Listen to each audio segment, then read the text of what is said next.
हमारे चैनल से जुड़ने के लिए YouTube पर लिम्रा एजेंसी सब्सक्राइब करें। माँ बराबर में बैठी है, उससे बात तक करना नसीब नहीं होता। अफसोस तब होता है कि जब औलाद अपने माँ बाप से जब तेज तर्रारी से बात करती है। एक बाप है जो अपनी औलाद की हर वक्त फिक्र करता है। एक माँ है जिसे औलाद अगर बाहर चली जाए तो रात में नींद नहीं आती कि अभी मेरा बेटा घर पे नहीं आया, अभी मेरा लाल घर पर नहीं आया। औलाद बाहर काम करने चली जाए, जब तक माँ बाप शाम को औलाद से अपनी एक बार बात ना कर ले तब तक उनको जो है खाना अच्छा नहीं लगता। आज वही औलाद माँ बाप से कहती है कि मेरे बाप ने मेरे लिए किया क्या है, मेरी माँ ने मेरे लिए किया क्या है। अरे नादान, ये लफ्ज बोलना तो बहुत आसान है। कभी अपने वालिद के बराबर में बैठ करके एक बार उनके चेहरे की तरफ देख लिया कर, कभी अपने वालिद के हाथ की लकीरों को देख लिया कर, कभी अपनी माँ के चेहरे पे पड़ी हुई सिलवटों को देख लिया कर। ये तुझे सिलवटें कुछ पैगाम देंगी, ये हाथ की लकीरें तुझे कुछ पैगाम देंगी। एक दिन मैंने पूछा था अपने अब्बा से, अब्बा मेरे हाथ की लकीरें नजर आ रही हैं, आपके हाथ की लकीरें कहाँ चली गई? तो एक जवाब दिया था, बेटा तुम्हारी तकदीर बनाते बनाते हमारे हाथ की लकीरें मिट गई। बाप क्या नहीं करता अपनी औलाद के लिए? बाप कौन सी कुर्बानी नहीं देता अपनी औलाद के लिए? बाप कौन सी परेशानी नहीं उठाता अपनी औलाद के लिए? कभी तुमको नौजवानों ये लगे कि मेरे वालिद ने मेरे लिए क्या किया है, तो चले जाया करो रात में 2-3 बजे गोंडा की तरफ, गोंडा चौराहे की तरफ चले जाया करो, कभी मनकापुर बस स्टैंड की तरफ चले जाया करो, कभी अंदर रोडवेज की तरफ चले जाया करो या रेलवे स्टेशन की तरफ चले जाया करो। ये रात में 2-2 बजे ऑटो रिक्शा लेके गलियों में चलने वाला ये एक बाप ही तो है। ये रात में बसें चलाने वाला ये एक बाप ही तो है। ये ट्रक चलाने वाला ये एक बाप ही तो है। तुम तो आराम से घर में कूलर की हवा में लेटे हो, वो पूरे दिन फलों का ठेला लगा के शिद्दत की गर्मी में खड़ा हो करके पूरे दिन फल बेचने वाला ये एक बाप ही तो है। ये पूरे दिन रक्षा चलाने वाला एक बाप ही तो है, जो सोचता है 4 पैसे जमा हो जाएंगे, मेरी औलाद के खर्चे में काम आएंगे, मेरी औलाद की पढ़ाई में काम आएंगे। अरे नादान, तुझे क्या पता, ये स्कूल की फीस भरने वाला बाप है, ये कॉलेज की फीसें भरने वाला बाप है, अरे ये कोचिंग की फीसें भरने वाला एक बाप है, ये यूनिवर्सिटी की फीसें भरने वाला एक बाप है। ये बाप ही तो है। रात में इन उलमा से पूछिएगा, ये आपको बताएंगे रात में 2 बजे के बाद कैसी नींद आती है, आंख खोलना दुश्वार हो जाता है। ऐसे आलम में कोई बस चला रहा है, ट्रक चला रहा है, ये एक बाप ही तो है। अरे तुम तो घर में आराम से मोबाइल चला रहे हो, वो पूरे दिन शिद्दत की गर्मी में खेतों में काम कर रहा है, जिसमें गर्मी का पारा जो है वो 44 से ऊपर है। ऐसी शिद्दत की गर्मी में खेतों में काम करने वाला ये एक बाप ही तो है। ये दूसरों के घरों में मजदूरी करने वाला एक बाप ही तो है। ये सर पे ईंटें रख के 2-2 मंजिल पे लेकर के चढ़ने वाला ये एक बाप ही तो है। बाप क्या नहीं करता अपनी औलाद के लिए? बाप कौन सी कुर्बानी नहीं देता अपनी औलाद के लिए? इस वक्त के बारे में तो सोचा भी न था। बेटों से ज़ईफी में हुई खत्म रसाई, घर बार तो बांट लिए शौक से फुरकान, हिस्से में किसी के मगर मां नहीं आई। वक्त ठुकरा देगा एक दिन मेरी सारी ये कुर्बानियां, दामन उम्मीद में फकत नाकामियां रह जाएंगी। शादियों के बाद बेटे तो अलग हो जाएंगे, बाप के हाथों में फकत बैसाखियां रह जाएंगी। अरे बुढ़ापा क्या, जवानी क्या, ये बचपन बांट लेते हैं। न होकर दिल में गुंजाइश तो आंगन बांट लेते हैं। नहीं मंजूर हिस्से में किसी बेटे को अपनी माँ, मगर आपस में बूढ़ी माँ के कंगन बांट लेते हैं। जब तक माँ बाप जिंदा रहते हैं, औलाद 4 पैसे क्या कमाने लगे, माँ बाप का बिस्तर घर से बाहर कर दिया जाता है। आज हमारे कमरे में कूलर चल रहा है, एसी लगी हुई है, और माँ बाप है कि तीनों और झोपड़ियों में रह करके अल्लाह का शुक्र अदा कर रहे हैं। क्या इसी दिन के लिए माँ बाप ने औलाद को जवान किया था? क्या इसी दिन के लिए माँ बाप ने औलाद को पाला था कि जब बुढ़ापे की दहलीज पे मैं पहुंचूं तो औलाद मेरा बिस्तर घर से बाहर कर दे? कभी बचपन में चले जाया करो, कभी देख लिया करो बचपन में जाकर के कि ये बाप है जब पैसे कमा के लाता है तो उसने अगर मकान भी बनाया तो अपने 3 बेटे हैं तो तीनों को अलग अलग रूम बना के देता है कि ये मेरे बड़े बेटे का है, ये मेरे मजले का है, ये मेरे छोटे बेटे का है। आज वही 3 बेटे जवान हो जाए, माँ बाप को घर से बाहर निकाल देते। हम कौन सा मुंह लेके जाएंगे अपने नबी की बारगाह में? कभी तुमने देखा है पैगंबर इस्लाम ने हमको क्या पैगाम दिया? देखो मदीने वाले मुस्तफा को सहाबा ने देखा कि मस्जिद नबवी के कोने में बैठ करके रो रहे थे मेरे आका। सहाबा अर्ज करते या रसूल अल्लाह, हमारे माँ बाप आपकी अजमत पे कुर्बान, आका आप रो रहे हैं। नबी ने फरमाया मुझको मेरी माँ की याद आ रही है, आज मुझको मेरी माँ की याद आ रही है। मेरे आका फरमाते मेरी माँ के वो जुमले याद आ रहे हैं जो मेरी माँ ने मुझसे आखिरी वक्त में कहे थे। क्या कहा था नबी की वालिदा ने, जरा पलट करके पीछे चलो। मेरे आका अपनी माँ के पास कितने साल रहे थे, कभी तारीख देखी आपने? जब दुनिया में तशरीफ लाए तो हलीमा सादिया लेके चली गई। 2 साल तक आपने दूध पिलाया। 2 साल के बाद फिर लेकर के आई और रोने लगी, कहती है मुझे इनके बिना अच्छा नहीं लगता, मेरा घर सूना हो गया, आमिना कुछ दिन और इजाजत दे दो, मैं इनको और रख लूं। 2 साल और रखा, 4 साल अपने पास रखा हलीमा सादिया ने मेरे आका को, और 4 साल के बाद लेकर के आई। 6 साल की उम्र में आका की वालिदा दुनिया से चली गई। बाप का साया तो तभी सर से उठ गया था जब मेरे आका अपनी माँ के शिकम में थे। 6 साल के हुए माँ का साया भी सर से उठ गया। सिर्फ 2 साल अपनी माँ के पास रहे मेरे आका। जब 6 साल की उम्र हुई मेरे आका की, तो हजरत आमिना ने कहा हजरत अब्दुल मुत्तलिब से कि हम यसरिब जाना चाहते हैं। उस वक्त मदीने का नाम मदीना नहीं था बल्कि यसरिब था। मदीना तो मेरे नबी के कदमों की बरकत से बना है, मदीना तो मेरे नबी के पाए मुबारक की बरकत से बना है। हजरत आमिना ने जब इजाजत मांगी तो इजाजत मिल गई। मेरे आका को लेके आई। 6 साल की उम्र है मेरे आका की। वापसी के मौके पर मकामे अबवा में हजरत आमिना की तबीयत खराब हो गई। कोई आम खातून बीमार नहीं हुई है, कबीला कुरैश की एक मुअज्जज खातून बीमार हुई है। काफिला रुक गया, ठहर गया। 3 दिन तक काफिले वाले इंतजार करते रहे, लेकिन तबीयत में कोई सुधार नहीं हुआ। काफिले के सरदार ने कहा आमिना इजाजत दे दो, हम आगे जाना चाहते हैं। हजरत आमिना ने फरमाया जाओ, शौक से चले जाओ, मुझे किसी के सहारे की जरूरत नहीं है, मेरी हिफाजत के लिए रब्बे काबा की रहमत काफी है। काफिला चला गया। ऐ गना घाट वालों, बज़ाहिर कोई मर्द नहीं है हजरत आमिना के पास, सिर्फ 6 साल की उम्र मेरे आका की है। साथ में बांधी उम्मे ऐमन है। वो अरब की चिलचिलाती हुई धूप, वो अरब की शिद्दत की गर्मी, हर तरफ पहाड़ियां ही पहाड़ियां, हर तरफ बबूल के दरख्त ही दरख्त। ऐसी शिद्दत की गर्मी में, ऐसे आलम में नबी की वालिदा पे वो वक्त आया जो सब पे आना है, वो टाइम आया जो सब पे आना है, वो लम्हा आया जो सब पे आना है, वो घड़ी आई जो सब पे आनी है, वो साथ आई जो सब पे आनी है। जब जागनी का आलम तारी हुआ, जब देखा नबी ने कि माँ का साया सर से उठने वाला है, तो नबी ने अपनी माँ के सर को अपने मुबारक जानू पे रख लिया। नबी अपनी माँ का सर दबाने लगे। जन्नत की हूरों ने कहा या रसूल अल्लाह, हमें इजाजत दे, हम आपकी माँ की खिदमत करें। तब नबी का किरदार बोल रहा था, नबी का कैरेक्टर बोल रहा था, नबी का अखलाक बोल रहा था, नबी की सीरत बोल रही थी, नबी का उसवा हसना बोल रहा था कि माँ की खिदमत का हक नर्सों नौकरानियों की ड्यूटी लगा के अदा नहीं होता है। माँ की खिदमत का हक तब अदा होता है जब बेटा खुद अपनी माँ की खिदमत करता है। नबी अपनी माँ का सर दबा रहे हैं, नबी की आंखों से आंसू निकले, हजरत आमिना के चेहरे पर गिरे। हजरत आमिना ने आंखें खोल के देखा कि नबी रो रहे हैं। अपना हाथ नबी के चेहरे अनवर पर फेर करके कहा मत रो मेरे लाल, आंसू मत बहा मेरे लाल, मेरे लाल मत रो। तू दुनिया में रोने के लिए नहीं आया है, बल्कि रोते हुए को हंसाने के लिए आया है। आंसू मत बहा मेरे लाल, तू दुनिया में आंसू बहाने के लिए नहीं आया है, बल्कि बहते हुए आंसुओं को पोंछने के लिए आया है। बच्चे माँ बाप की मौत पर इसलिए रोते हैं कि माँ बाप के बाद में बेसहारा हो जाएंगे। मेरे लाल तू किसी के सहारे का मोहताज नहीं है, तेरा खुदा तेरा सहारा है, तू सारी खुदाई का सहारा है। आला हजरत की नजर पड़ी, बरेली से पुकार के कहते हैं गमज़दों को रसा मुस्ता दीजे के हैं, गमज़दों को रसा मुस्ता दीजे के हैं, बेकसों का सहारा हमारा। नारे तकबीर, नारे रिसालत, मसलके आला हजरत, अज़मते वालिदैन, अज़मते वालिदैन, नारे तकबीर, नारे रिसालत, जिंदाबाद जिंदाबाद। बहुत नबी की आंखों से आंसू निकले, हजरत आमिना के चेहरे पर गिरे।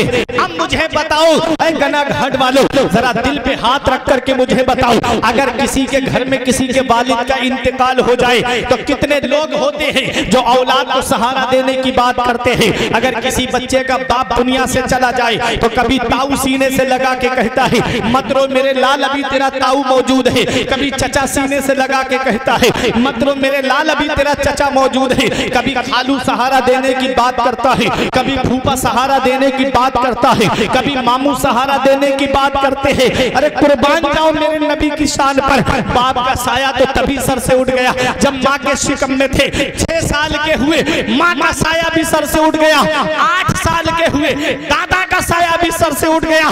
खुदाई हैरान है मेरे मौला, जिसे तूने सारे जहान के लिए रहमत बनाकर भेजा, उसके साथ में ऐसा मामला। माँ के शिकम में है, बाप का साया उठ गया। 6 साल के हुए माँ का साया सर से उठ गया, 8 साल के हुए दादा का साया सर से उठ गया। तो रब की रहमतों ने जवाब दिया, हमारी रहमत के करिश्मा को तुम क्या जानो। अगर इनका बाप जिंदा होता, अगर इनकी माँ जिंदा होती, अगर इनका दादा जिंदा होता, और जब ये मक्के में इस्लाम का परचम बुलंद करते तो दादा कहता बेटा मेरे दबदबे के साए में तूने इस्लाम का परचम बुलंद किया। माँ कहती बेटा मेरी ममता के साए में तूने इस्लाम का परचम बुलंद किया। बाप कहता बेटा मेरे रोब के साए में तूने इस्लाम का परचम बुलंद किया। परवरदिगारे आलम ने वो साए पहले ही उठा लिए ताकि दुनिया देख ले, जिसे मैंने अपना महबूब बनाया है उसे किसी के सहारे की जरूरत नहीं है, उसका खुदा उसका सहारा है और वो सारी खुदाई का सहारा है, सारी खुदाई का सहारा है। आला हजरत पुकार उठे गमज़दों को रज़ा, मुज़्ज़ा दीजिए के है बेकसों का सहारा हमारा नबी, जिसने मुर्दा दिलों को दी उम्रे अबद, है वो जाने मसीहा हमारा नबी।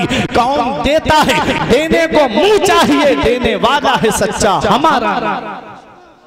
वो है मेरे आका। हजरत आमिना पर जब जाकनी का आलम तारी हुआ तब हजरत आमिना कहती है मेरे लाल मैं तुमसे कुछ कहना चाहती हूँ। नबी ने अपने मुबारक कान अपनी माँ के लबों के करीब किए। हजरत आमिना कहती हैं ए मेरे बेटे मैं देख रही हूँ तेरा चर्चा मशरिक से लेके मगरिब तक, शिमाल से लेके जुनूब तक, सारे जहान में तेरा चर्चा होगा। आमिना का जिक्र कभी खत्म नहीं होगा, आमिना का चर्चा कभी खत्म नहीं होगा, इसलिए कि तेरे जैसा पाकीज़ा बेटा छोड़कर जा रही, तेरे जैसा पाकीज़ा बेटा छोड़कर जा रही हूं। हजरत आमिना ने यह कहा और आवाज रुक गई। जब आवाज रुक गई तो नबी अपनी माँ के जिस्म को हिला के कहते अम्मी और बोलो ना, अम्मी और बोलो ना। 2 मर्तबा नबी ने कहा, 2 मर्तबा नबी ने कहा। मदीने वाले मुस्तफ़ा सल्लल्लाहु अलैहि वसल्लम ने उन्हीं पथरीली वादियों में 6 साल की उम्र में अपनी माँ की कब्र तैयार की। 6 साल की उम्र में अपनी माँ की कब्र तैयार की और अपनी माँ को दफन करके उम्मे ऐमन कहती है जब मैं लेकर के चलने लगी आका को तो एक टीले पे चढ़ रही थी तो मुझसे हाथ छुड़ाया आका ने और दौड़ते हुए आए और अपनी माँ की कब्र से आकर के लिपट गए और अपनी माँ की कब्र से लिपट करके रो रहे थे मेरे आका। उम्मे ऐमन कहती है जितना मैंने मोहम्मद को माँ की इंतकाल पर रोते हुए देखा था इतना मैंने मक्के में किसी बच्चे को रोते हुए नहीं देखा। नौजवानों अगर माँ बाप जिंदा है तो कद्र कर लो, अगर माँ जिंदा है तो कद्र कर लो, अगर बाप जिंदा है तो कद्र कर लो। जिस दिन ये साए सर से उठ गए उस दिन कोई मोहब्बत से दुआ देने वाला तक नसीब नहीं होता। आज हर एक की तुमको दुआ में और मशवरे में मतलब मिलेगा, लेकिन एक माँ बाप हैं जो किसी को बगैर मतलब और बगैर लालच के दुआ देते हैं तो वो उसकी औलाद है। ये जिस दिन साए घर से उठ गए ना, जिस दिन चारपाई माँ बाप की घर से उठ गई, उस दिन चराग हाथ में लेकर ढूंढोगे तब भी माँ बाप जैसा प्यार करने वाली शख्सियतें नहीं मिलेंगी, माँ बाप जैसी मोहब्बत करने वाली शख्सियतें नहीं मिलेंगी। माँ बाप की दुआ से अल्लाह ने बुलंद मकाम अता फरमा दिए। माँ बाप की दुआ से अल्लाह ने बुलंद रुतबे अता फरमा दिए। अरे तुमने देखा नहीं, हजरत मूसा पैगंबर ने जब रब की बारगाह में अर्ज की, मौला जन्नत में मेरा साथी कौन होगा, पैगंबर के साथ जन्नत में कौन जाएगा? वही आई कि फला मोहल्ले का एक कस्साब तुम्हारे साथ में जन्नत में जाएगा। आ गए उसे तलाश करते हुए मूसा अलैहिस्सलाम। आपने देखा कि वो गोश्त फरोख्त कर रहा है। आप बैठे रहे, देखते रहे कि इसकी ऐसी कौन सी नेकी है जिसकी वजह से ये पैगंबर के साथ जन्नत में जाएगा। पूरा दिन आपने देखा, लेकिन बज़ाहिर आपको कुछ नजर नहीं आया। फिर उसने शाम को कहा, चलिए आप मेरे मेहमान हैं, मेरे घर पर चलिए, खाना खाकर जाइएगा। घर पर आए आप उसके, उसने खाना अपने हाथों से तैयार किया। फिर उसके बाद कहता है, आप बैठिए, पहले मैं अपनी माँ को खिलाऊंगा, पहले मैं अपनी माँ को खिलाऊंगा। अपने मुंह में लुकमे डाल करके बारीक किए, फिर अपनी माँ के मुंह में लुकमा डाला। इस तरह से माँ को शिकम सैर कराया, पेट भराया माँ का। जब माँ शिकम सैर हो गई, माँ ने हाथ का इशारा किया, पानी पिलाया, माँ लेट गई। अब कहा कि अब आइए, अब हम और आप मेहमान, आप हमारे मेहमान हैं, आइए अब खाना खाइए, हम और आप साथ में खाना खाते हैं। जब खाना खाने के लिए बैठे तो उसके बाद में मूसा पैगंबर आराम के लिए लेट गए। आप देख रहे हैं कि अभी तक इसने कोई ऐसा काम नहीं किया है जिसकी वजह से ये पैगंबर के साथ में जन्नत में जाए। रात में आपने किसी की सिसकियों की आवाज सुनी, रात में आपने किसी के रोने की आवाज सुनी। जब मूसा पैगंबर ने उठ करके देखा तो वो बूढ़ी माँ अपना सर सजदे में रख के कह रही थी, मौला मेरा बेटा गुनाहगार है, मौला मेरा बेटा खताकार है, मौला मेरा बेटा इसी अशियार है। ए मेरे परवरदिगार, मैं अपने बेटे से राजी हूँ, मौला तू भी उससे राजी हो जा और मेरी खिदमत का उसको ये सिला दे दे कि मेरे बेटे को जन्नत में मूसा का साथी बना दे, मेरे बेटे को जन्नत में मूसा का कुर्ब अता फरमा दे। मूसा पैगंबर ने उस माई को उठाया और कहा कि बूढ़ी माँ अपने सर को सजदे से उठा ले, अल्लाह ने तेरी दुआ को कबूल कर लिया है, मैं मूसा हूँ और ये जन्नत में जाने वाला मेरे साथ में मेरा साथी है। तो ये माँ की दुआ है जो बुलंद मकाम अता फरमा देती है। आओ मैं आपको बताता हुआ चलूं। आपने हजरत इमाम बुखारी का नाम सुना होगा। कौन इमाम बुखारी है? वो हजरत इमाम बुखारी, अल्लाह अकबर, तारीख बताती है कि इमाम बुखारी जो इल्मे हदीस के इमाम बने हैं, इसमें इनकी माँ की दुआएं शामिल हैं, इसमें इनकी माँ की दुआएं शामिल हैं। देखो जरा तारीख उठा करके, माँ ने दुआ की थी, अल्लाह मुझको बेटा अता फरमा दे, ए मेरे मौला मुझको बेटा अता फरमा दे, और बेटा ऐसा कि मौला जो इल्मे हदीस का इमाम हो। अल्लाह अकबर। ये माँ ने दुआ की थी। तड़पता है कोई बच्चा तो माँ का दिल तड़पता है, और जब माँ तड़पती है तो फिर जमजम निकलता है। माँ बाप की दुआएं अल्लाह रद्द नहीं फरमाता है। पैगंबर इस्लाम फरमाते हैं कि नबियों के बाद में सबसे पहले जिसकी दुआ कबूल होती है वो माँ बाप की दुआ है, जो औलाद के हक में दुआ कबूल होती है। जैसे बनी इसराइल के नबियों की दुआ रद्द नहीं होती है, ऐसे ही बूढ़े माँ बाप की दुआ भी रद्द नहीं होती है। ऐ मेरे प्यारे मुसलमानों, अगर माँ बाप जिंदा है तो उनकी दुआएं लिया करो। अगर घर में बरकत नहीं होती तो माँ बाप से दुआएं लो। अगर कारोबार में बरकत नहीं होती तो माँ बाप से दुआएं लो। अगर जहन कमजोर हो गया है तो माँ बाप से दुआएं लो। अगर उम्र में बरकत चाहते हो तो माँ बाप से दुआएं लो। अगर रोजी में बरकत चाहते हो तो माँ बाप से दुआएं लो। माँ बाप हाथ उठा के दुआ कर देंगे, मेरे सर से मेरी सारी मुसीबत टाल देती है, मेरी माँ मेरे दामन में दुआएं डाल देती है। परेशान हो अंधेरों से तो जाओ माँ के कदमों में, वो जब चाहे मुकद्दर में उजाले डाल देती है। इसलिए माँ बाप की दुआएं लिया करो। माँ बाप की दुआ से अल्लाह तकदीर बदल देता है, अल्लाह किस्मतें बदल देता है। आओ मैं आपको कितने वाकया सुनाऊं। इमाम बुखारी की माँ ने दुआ की थी, मौला मुझको बेटा अता फरमा। बेटा पैदा हुआ। 6 या 7 साल के जब हुए इमाम बुखारी तो आंखों की रोशनी चली गई, आंखों की बीनाई चली गई।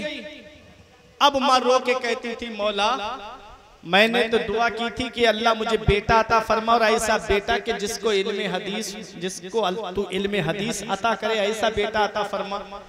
अब उसकी तो आंखों की रोशनी ही नहीं है, वो क्या हदीस पाक याद करेगा। रो रो के माँ दुआएं करती थी, रो रो के माँ दुआएं करती थी। एक दिन ख्वाब में हजरत इब्राहीम खलीलुल्लाह तशरीफ लाए। अरे मोहब्बत से बोलो सुभान अल्लाह। जिनकी सुन्नत को आज ताजा किया जाता है, हम बकरा ईद के मौके पे कुर्बानी करते हैं। हजरत इब्राहीम अलैहिस्सलाम ने भी दुआ मांगी थी औलाद के लिए। जब आपकी उम्र 99 साल की हो गई, ए अल्लाह मुझे नेक बेटा अता फरमा। नेक बेटा दुआ मांगी, क्या नेक बेटा अता फरमा।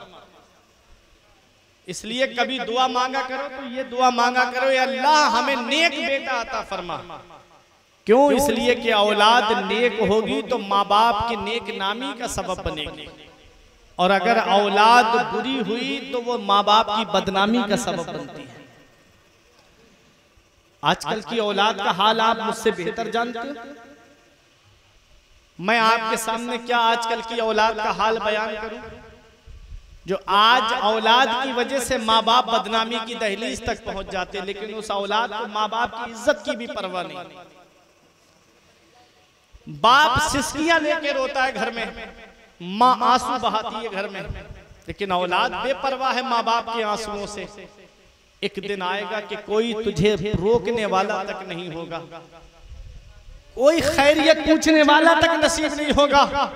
इतना याद रखना प्यारे मुसलमानों, माँ बाप अल्लाह की बहुत बड़ी नेमत का नाम है। नेक औलाद की दुआ मांगा करो। अल्लाह औलाद दे तो नेक हो, औलाद दे तो अल्लाह परहेजगार दे, औलाद दे तो अल्लाह नमाज पढ़ने वाली दे।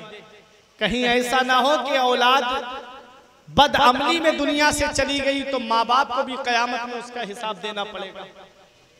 और अगर औलाद को तुमने नेक तालीम नहीं सिखाई, दीनी तालीम नहीं सिखाई, तो इसका भी जवाब कयामत में देना पड़ेगा माँ बाप को।